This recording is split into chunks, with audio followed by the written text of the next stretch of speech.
Psalm 6. To the chief musician on Neginoth, upon Sheminith, a psalm of David. O Lord, rebuke me not in thine anger, neither chasten me in thy hot displeasure. Have mercy upon me, O Lord, for I am weak. O Lord, heal me, for my bones are vexed. My soul is also sore vexed, but thou, O Lord, how long? Return, O Lord, deliver my soul. O save me for thy mercy's sake. For in death there is no remembrance of thee. In the grave who shall give thee thanks?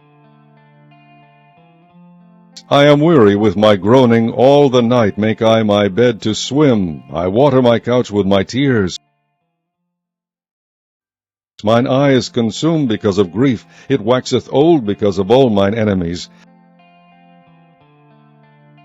Depart from me, all ye workers of iniquity, for the Lord hath heard the voice of my weeping. The Lord hath heard my supplication. The Lord will receive my prayer. Let all mine enemies be ashamed and sore vexed. Let them return and be ashamed suddenly. Amen.